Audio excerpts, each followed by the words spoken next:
Cap rate is probably the most used and the most misunderstood number in commercial real estate. Investors throw it around at closing table. Sellers use it to justify their asking price, and buyers use it to screen deals. And a surprising number of people on all sides of those transactions are using it in ways that can cost them serious money. So today we are going to fix that. I'm going to explain exactly what cap rate is, how to calculate it correctly, and more importantly, what it doesn't tell you, which is where most people go wrong. Whether you own a warehouse, a multifamily building, or a commercial land position, this video is going to change how you look at every deal from here on. Hi everyone, welcome back. I cover commercial real estate, buying, selling, leasing, and investing. And one of the things I focus on most is making sure owners and investors have the foundational knowledge they need to make smart decisions. Cap rate is one of those foundational concepts. That sounds simple on the surface, and it kind of is, but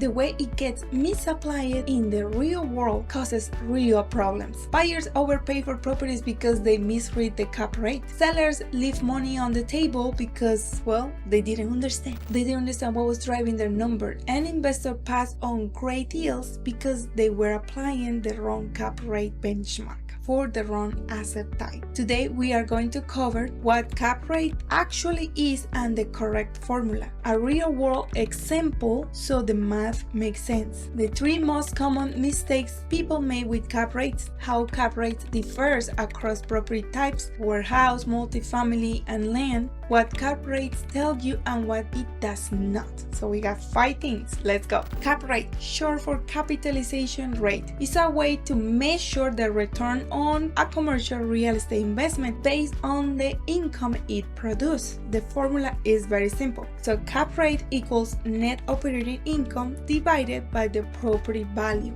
That's it. Two numbers divide by each other. Net operating income, or NOI, is your property annual income after you subtract operating expenses but before debt service. So gross rental income minus vacancy allowance minus property taxes, insurance, maintenance fees, maintenance, and any other operating costs. What's left is your NOI. Property value is what the asset is worth, either what you pay for it, what is appraised at, or what you are being asked to pay for it. So if a warehouse generates $100,000 per year in NOI and is listed at $1,250,000, then you divide $100,000 by $1,250,000 and you get a cap rate of 8%. That is an 8% return on the asset value before you factor any financing. Simple enough, right? Here is where it gets interesting. As a key insight, I like to say that cap rate is a snapshot. It tells you the return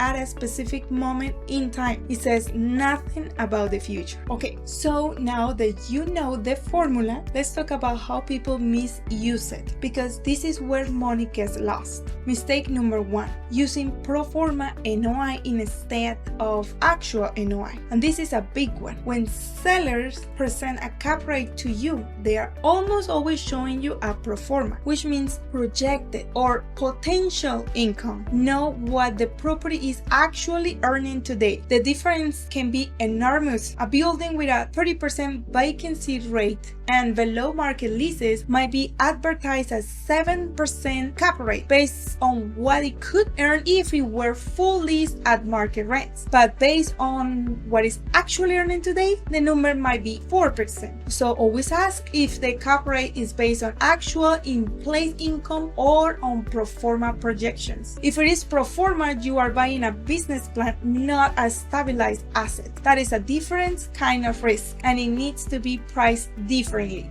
Mistake number 2, ignoring what is included in expenses. NOI is only as accurate as the expense calculation underneath it, and it's surprisingly easy for expenses to be understated, whether intentional or not. Common expense items that get left out are like management fees, a realistic capital reserve for repairs and replacement, ground lease payments, or above market leases that will reset soon. If any of those are missing from the expense expense load, the NOI is inflated. The cap rate looks better than it is, and you overpay. So go line by line, ask for the actual rent roll, ask for the last 2 years of operating expenses. Don't just accept the summary number. Mistake number 3, comparing cap rate across different asset types. This one trips up newer investors constantly. A 6% cap rate on a multifamily building is not the same as 6% cap rate on a warehouse, and neither it is the same as 6% return on a land position. Different asset classes carry different risk profiles, different management intensity, different liquidity, and different growth characteristics. Markets price these differences through different cap rate expectation. What is considered a good cap rate for an apartment complex will be considered underpriced for an industrial building in many markets, and vice versa. Always compare cap rates between the same asset type in the same geographic market for properties with the same and similar age, condition, and tenancy. Cross-asset comparison will mislead you every time. Let's talk about how cap rates behave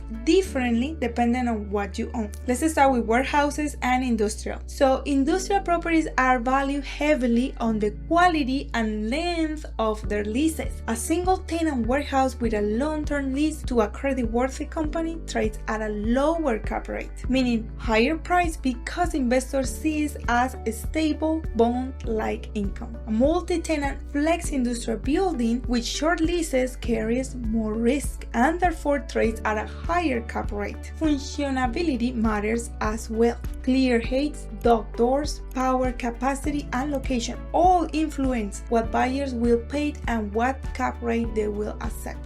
Multifamily. Apartment buildings are evaluating on in-place rents versus market rents, occupancy stability, and the age and condition of the asset. One of the most common multifamily errors is valuating a building on below market rents. When a new owner raises rents to market, the NOI jumps and the cap rate compresses dramatically. So understanding where in-place rents sit related to the market is essential for any multifamily valuation. Commercial land. Here is the important thing about land. Raw or undeveloped land typically does not produce current income, which means traditional cap rate analysis does not apply directly. Land value is driven by what can be built, the zoning, entitlements, location, and the development timing. When people try to apply a cap rate to unimproved land, they are usually making a mistake. Land is a different